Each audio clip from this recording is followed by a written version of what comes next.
السلام علیکم ورحمۃ اللہ وبرکاتہ۔ دوستو، امید ہے کہ آپ سب خیر و عافیت سے ہوں گے۔ اللہ تعالی آپ لوگوں کو ایسے ہی خوش رکھے۔ دوستو، آج میں آپ لوگوں کے ساتھ ایک بہترین نئے بیان کے ساتھ حاضر ہوا ہوں، جسے سننے کے بعد انشاءاللہ ہم سب کا ایمان تازہ ہو جائے گا۔ چلیے دوستو، ہم سب اس بیان کو مل کر سنتے ہیں۔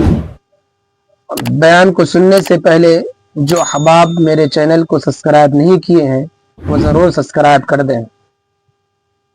میرے عزیزو، ابھی تک 1400 سال گزر گئے، بحث ہے، نبی کی سنت نہیں، عمر کی سنت ہے۔ خدا کے واسطے ہاتھ جوڑ کے کہتا ہوں، 1400 سال ہو گئے، اب تو عمر کا پیچھا چھوڑ دو۔ اللہ کے واسطے اب تو عمر کا پیچھا چھوڑ دو۔ کون کہتا ہے رسول اللہ صلی اللہ علیہ وسلم نے تراویح نہیں پڑھائی؟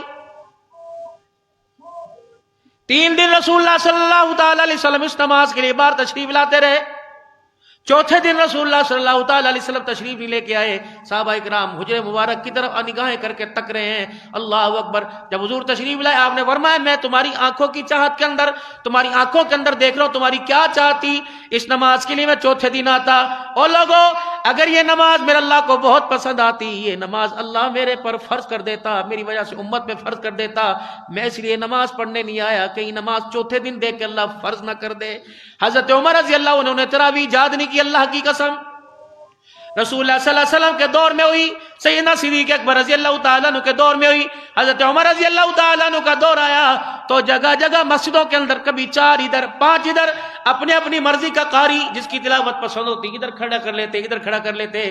حضرت عمر رضی اللہ تعالیٰ عنہ میرے عزیز وہاں سے گزرے، آپ نے دیکھا ہے تو مسجد کے اندر شور ہو رہا ہے، 4 ادھر کھڑے 4 ادھر۔ آپ نے فرمایا، لوگوں پڑھو تراویح، لیکن سب اماموں کے پیچھے نہیں، ایک امام کے پیچھے پڑھو۔ آپ نے مختلف اماموں کے پیچھے سے ہٹا کر، یہ وجہ نہیں تھی کہ شور ہو رہا ہے کہ زیادہ قرآن نہیں، فرمایا ایک مسجد کے اندر ایک امام کے پیچھے تراویح پڑھو، سارے متحد ہو جاؤ، کیونکہ اسلام متحد ہونے کا، اتحاد کا درس دینے کے لیے آیا، نہ کہ توڑنے کا درس دینے کے لیے آیا۔ باقی یہ مدرسہ دائیں بائیں، آپ 20 بندے سے تراویح پڑھیں، لیکن میرے عزیزو، حضرت عمر رضی اللہ تعالیٰ نے ایک بکھری ہوئی قوم کو اکٹھا کیا تھا۔ تراویح کا آغاز تو خود جناب محمد مصطفیٰ صلی اللہ علیہ وسلم نے کیا تھا۔ اب کسی کا اعتراض بنے، حضور صلی اللہ تعالی علیہ وسلم نے ارشاد فرمایا، علیکم بسنتی و سنتی خلفاء الراشدین المہدیین، جو میں کروں گا وہ میرے یار، جو میرے یار کریں گے، میں نہیں کروں گا وہ بھی میں محمد رسول اللہ کی سنت ہے۔ کتنی بڑی بات کر دی۔ جو میرا ابو بکر کرے، جو میرا عمر کرے، جو میرا عثمان کرے۔ محراب کہاں تھا میرے عزیزو؟ اللہ اکبر۔ یہ 3 سیڑھیاں کہاں تھی میرے عزیزو؟ اللہ غنی۔ ایک سیڑھی پر رسول اللہ صلی اللہ علیہ وسلم بیٹھا کرتے تھے، حضرت عثمان ابو بکر رضی اللہ عنہ آئے، بیٹھ ابو بکر، کہنے لگے نہیں میری کیا مجال، جہاں حضور بیٹھے وہاں بیٹھوں۔ آپ دوسری سیڑھی پر آ کر بیٹھ گئے۔ جناب عمر رضی اللہ تعالیٰ عنہ آئے، آپ تیسری پہ بیٹھ گئے کہ میری کیا مجال ہے کہ میں جہاں ابو بکر بیٹھے وہاں بیٹھوں، میں تو ابو بکر کے قدموں میں بیٹھوں گا۔ حضرت علی رضی اللہ تعالیٰ، حضرت عثمان رضی اللہ عنہ آئے، آپ تیسری سیڑھی پہ بیٹھے، پر میں عمر کی جگہ نہیں بیٹھتا۔ اللہ عثمان کا بھلا کرے، آپ نے ممبر کو 3 سیڑھیوں پر مقید کر دیا، متعین کر دیا، پر میں اس طرح تو نمازی اوپر رہ جائیں گے اور امام گڑھے کے اندر چلے جائیں گے، کہاں تک جائیں گے؟ ابو بکر کیا اچھا نہ ہو، عمر بھی اس کو اچھا کہے گا، صحابہ کیا اچھا نہ ہو، جہاں اللہ کے نبی کے قدم تھے، جہاں اماموں کا امام بیٹھتا تھا، غلاموں کے غلام اس کے قدموں میں آ کے بیٹھ جائیں۔ اگر میرے عزیزو ہم حنفی لوگ ہیں، مسلک امام اعظم ابو حنیفہ رحمۃ اللہ علیہ، امام شافعی کا نام آئے گا، ان کو بھی رحمۃ اللہ علیہ کہیں گے، احمد بن حنبل رحمۃ اللہ علیہ کا نام آئے گا، ان کو بھی رحمۃ اللہ علیہ کہیں گے، امام مالک رحمۃ اللہ علیہ کا نام آئے گا، ان کو بھی رحمۃ اللہ علیہ کہیں گے، امام اعظم ابو حنیفہ رحمۃ اللہ علیہ سب سے پہلا امام ہے، سارے ان کے شاگرد ہیں۔ جس دن یہ وقت کے امام دنیا سے رخصت ہوا، اس دن یہ دوسرے امام، اس دن ان کی ولادت ہوئی تھی۔ صحابہ کی زیارت اللہ اکبر ان سے ہوئی، یہ بہت بڑے امام ہیں۔ ہر مسئلہ، یہ 1000 روپے کا نوٹ ہے، اللہ جس نے دیا اس کا بھلا کرے، اس کو بھی پتا، ان کو بھی پتا، ان کو سب کو پتا 1000 کا نوٹ ہے۔ 70 جید علماء کرام، 70 جید علماء کرام امام اعظم ابو حنیفہ رحمۃ اللہ علیہ ادھر بٹھا دیا کرتے تھے۔ پھر یہ 1000 کا نوٹ انہیں بھی پتا تھا، اندھے تو نہیں تھے، یہ 1000 کا نوٹ 70 علماء میں پھینکتے۔ تحقیق کرو یہ نوٹ واقعی 1000 کا جب 70 علماء اس مور پر اس فتوے پہ مور لگاتے، پھر مسئلہ امام اعظم ابو حنیفہ رحمۃ اللہ علیہ امت کے سامنے پیش کرتے کہ یہ مسئلہ جید وقت کے 70 علماء کرام کی نگاہوں سے ہو کے آیا ہے، یہ کوئی مذاق نہیں ہے۔ لیکن آپ میرے عزیزوں موبائل کی دنیا میں جا کے دیکھیں، نفرت ہونی شروع ہو گئی کہ نہیں آپ کو علماء کرام سے؟ ناچنے والی کا ناچ یوں کر کے دیکھتے ہیں، کوئی عالم دین جبہ کبہ پہن کے یوں کر کے اوپر کر دیتے ہیں کہ ہاں ہمارے لیے باعث شرم بات نہیں، ہم نے امت کو لڑایا امت کو جوڑا کوئی نہیں۔ اور جو فہم و تفہیم کا درس دینے والے تھے ان کو سننے کے لیے تیار کوئی نہیں۔ خدا ڈاکٹر اسرار رحمت اللہ علیہ کی قبر پہ کروڑوں رحمتیں فرمائے، اللہ عالم ایسا تھا ڈاکٹر غلام مصطفیٰ صاحب رحمت اللہ علیہ، اپنے وقت کے ولی تھے میرے عزیزوں، جو امت کے سامنے ہمارے مفتی میرے عزیزوں تقی عثمانی صاحب دامت و فیودہم، اللہ اکبر، پاکستان کے علماء مانے نہ مانے پوری دنیا کے مسلمان ان کو اپنا امام مان رہا ہے۔ مکے کی شورا کے اندر مفتی اعظم صاحب کا نام ہے۔ اگر وہاں کوئی مسئلہ درپیش ہو تو پاکستان کے علماء کرام کے سامنے رکھتے ہیں، بتاؤ دین کی گتھیاں سلجھانے والے ہو تم، تو حضور صلی اللہ علیہ وسلم کی سنت کو کھول کھول کر بیان کرنے والے ہو، بتاؤ رسول اللہ صلی اللہ علیہ وسلم نے مسئلہ کہاں بیان فرمایا تھا؟ جب مسجد نبوی کے اندر رسول اللہ صلی اللہ علیہ وسلم کے روضہ انور کی باری آئی، گنبد خضرا کی باری آئی، اور بخاری شریف کی حدیث ہے کہ قبر کے اوپر قبہ بنانا جائز کوئی نہیں، عرب کے علماء اکرام نے بخاری شریف کی حدیث علماء کے سامنے رکھی، اور اسی کو بنیاد بنا کر جنت البقیع کے اندر جتنے مزارات تھے ازواج مطہرات کے، نبی کی بنات کے، اصحاب رسول کے، تم نے انہیں نجدی کہنا شروع کر دیا۔ مسئلہ میرے سے سنو، پوری دنیا کے اندر بات جا رہی ہے، مسئلہ سمجھ آئے پھر اس بات کی تائید کرنا، ورنہ میرے عزیزوں کہہ دینا سارے دیوبندی کافر نے، سارے وہابی کافر نے۔ یقین کرو میرا سے باتیں کرنے کو دل نہیں کرتا، 16-17 سال ہو گئے آپ سے مخاطب ہوئے، لیکن الحمدللہ آپ دور دور سے سننے کے لیے آتے ہو، میری بات مانتے ہو اور آپ میری بات کو فالو کرتے ہو، یقین کرتے ہو۔ میں بھی آپ کو میرا عزیزوں کبھی لڑواتا نہیں، اس ممبر کا تقاضا نہیں، میں کوئی بغیرتی کا لبادہ چھوڑ کے اوڑھ کے بیٹھا، میں میرا عزیزوں مدینے کا لباس پہن کے بیٹھا تو میرا مزاج بھی مدینے والا ہی بننا چاہیے، میری گفتگو بھی مدینے والی بننی چاہیے۔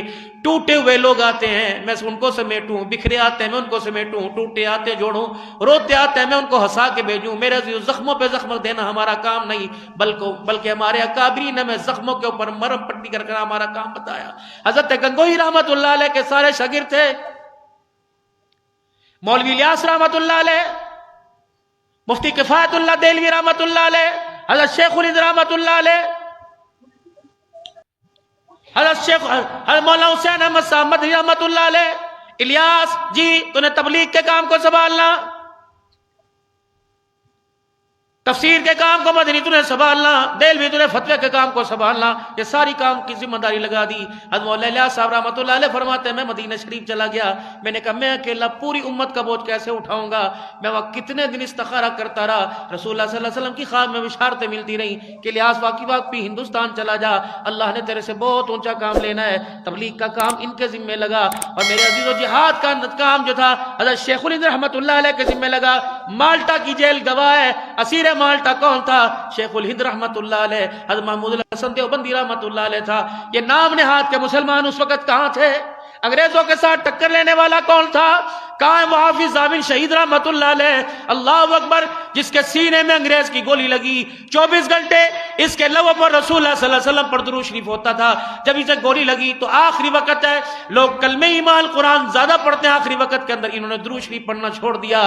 حضرت جی درود شریف کیوں نہیں پڑھتے؟ فرمایا انگریز کی گولی سینے میں، اور گولی بارود سے بنتی ہے، اس بارود میں سے بدبو آ رہی ہے، درود شریف میں اس لیے نہیں پڑھتا کہ بدبو کی وجہ سے حضور پہ درود کی توہین نہ ہو جائے۔ ان لوگوں کا کام پھر کہتے ہو پڑھو ان کو اسلام کی تاریخ۔ یہ ہیرے، اللہ کی قسم ہیرے،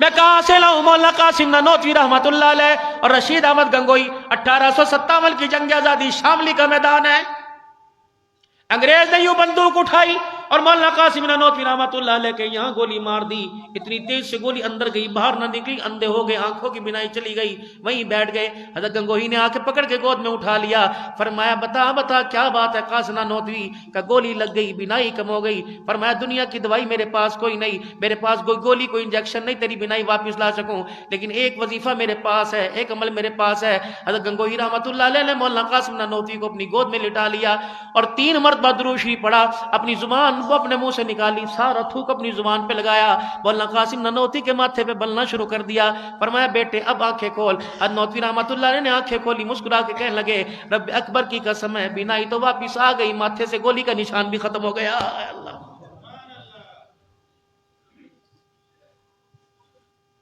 علی گڑھ کالج کے طالب علموں نے جب مذاق اڑایا تھا حضرت قاسم نانوتوی رحمۃ اللہ علیہ کا، اللہ اکبر، فرمایا تھا یہ مولوی بڑا بڑا پھرتا ہے، ہم نے ایک جنازہ لے کے آئیں گے، ایک نوجوان کو سکھایا کہ تجھے کفن کے اندر لپیٹ دیں گے اور جنازہ رکھیں گے، ہم حضرت کی خانقاہ میں حضرت کی خدمت میں جائیں گے اور کہیں گے ذرا جی ہمارا ایک شاگرد ہمارا طالب علم ساتھی فوت ہو گیا، ہماری خواہش ہے جنازہ آپ پڑھاؤ۔ حضرت جی لائے، پھر آپ نے یوں کر کے کفن کی طرف دیکھا، مسکرائے، فرمایا بھائی پکا فیصلہ کر لو جنازہ پڑھا دوں کہ نہ پڑھاؤں؟ انہوں نے کہا نہیں جی حضرت پڑھاؤ۔ کہا پھر فیصلہ کرو جنازہ پڑھاؤ کہ نہ، بعد میں نہ کہنا۔ کہا جی پھر فیصلہ کرو۔ جب 3-4 مرتبہ پکا ان سے وعدہ لے لیا، فرمایا تم نیت کرو، تم صفے سیدھی کرو، نیت باندھو جنازہ پڑھاؤں گا۔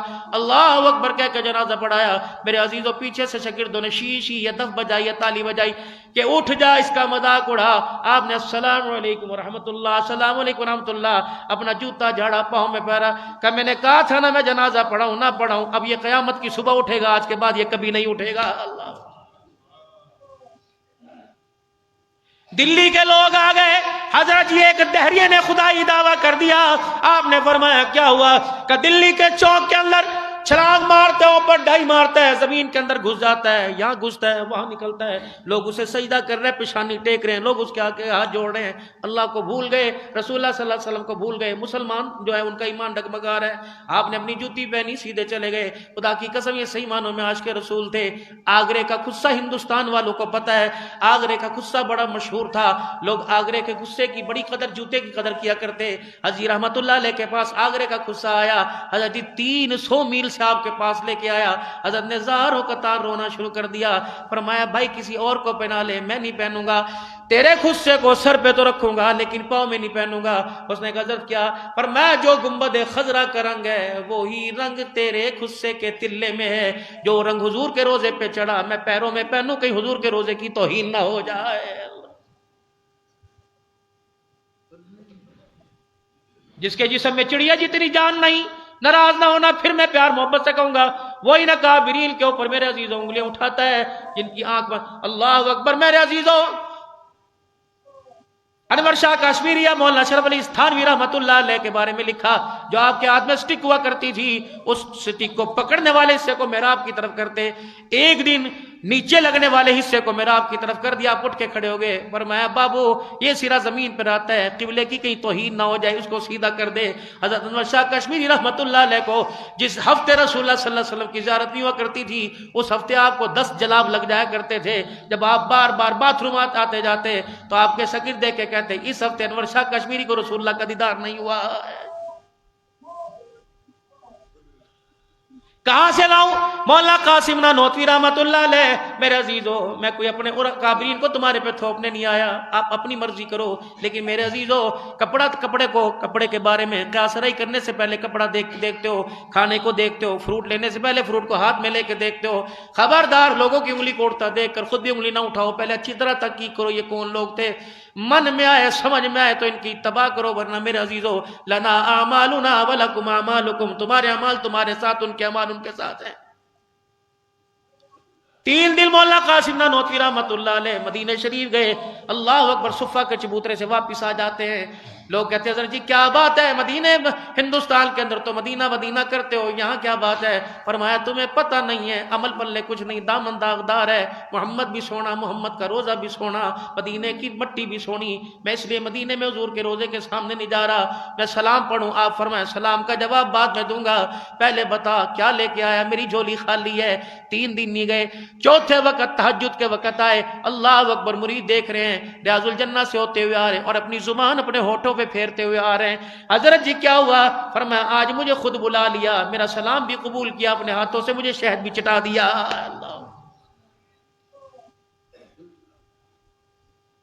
میں نے تو آپ سے خدا پاک کی قسم نبی پاک نہ کبھی بات کی نہ کبھی کروں گا. میں اس ولی کو مانتا ہی نہیں. وہ ولی کیسا جو اسرائیل سے جھگڑ پڑے کہ میرے مرید کی روح کو خبردار تو کیوں لے کے جا رہا ہے. اور میرے عزیزو خدا کے واسطے میں آپ کے آگے ہاتھ جوڑتا ہوں، یہ ممبر تم نے کن ظالموں کے حوالے کر دیا. وہ لوگوں بکرے کے گوشت پر، جانور کے گوشت پر چھری پھیرتے نظر آئے، اس ممبر کو ذبح کرتے. اس دور کے اندر اتنے لوگ نظر آ رہے ہیں. میرے عزیزو توبہ کرنا چاہیں تو توبہ کرنا بھی مشکل ہو گیا ہے. حقیقت ایسی بات ہے کہ نہیں؟ سمجھ آتی ہے کوئی بات جو آپ کے سامنے آتی؟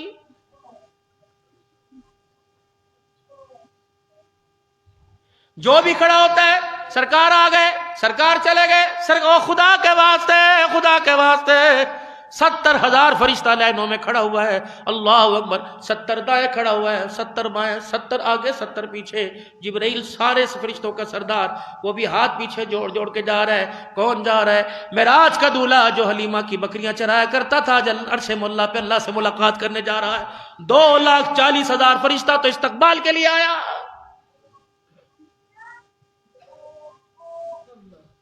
سدرۃ المنتہا پر رک گئے. جبرائیل علیہ السلام کہ رسول اللہ کہ میں نہیں جا سکتا، میری طاقت یہاں، آپ کی طاقت وہاں. جہاں اللہ آپ کو بلا رہا ہے مجھے نہیں پتا. کعبہ کا حسینی اودنا. فرمایا جس طرح کمان کو موڑو، فرمایا جب تیر چلاتے ہو کمان کے دونوں کنارے جڑ جاتے ہیں. اللہ اپنے رسول کے اتنا قریب تھا. خبردار، اپنی گلیاں، اپنے بازار، اپنے ذہن، اپنے سکتوں کی ہواڑ منہ کی خبردار، اپنے منہ کی نسوار کی ہواڑ. میرے عزیزو ذرا صبر تو کیا کرو.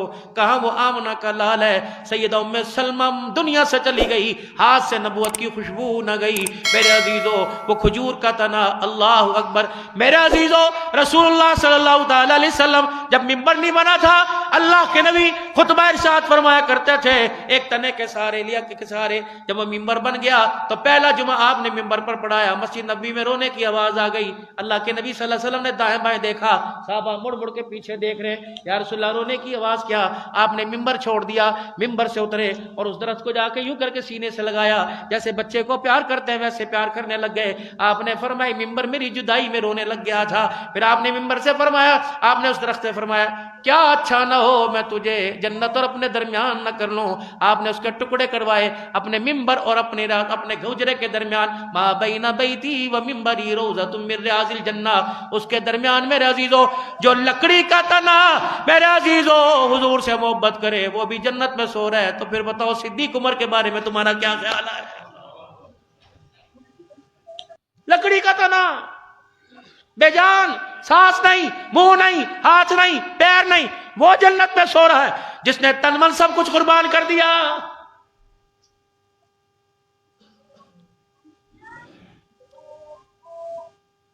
آج بھی میرے عزیزو خبردار، اگر حضور صلی اللہ علیہ وسلم کے روضہ انور میں جانا ہے تو سلام اگر نبی کو کرو گے اس وقت تک تمہارا سلام حضور کے سینے میں نہیں جائے گا جب تک ابو بکر تمہارا سلام قبول نہیں کرے گا.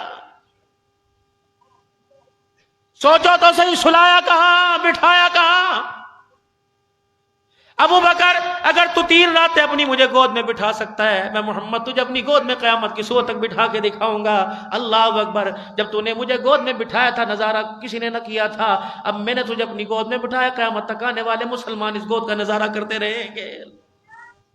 کوئی معمولی بات ہے؟ پہلے سوچو پھر بولو.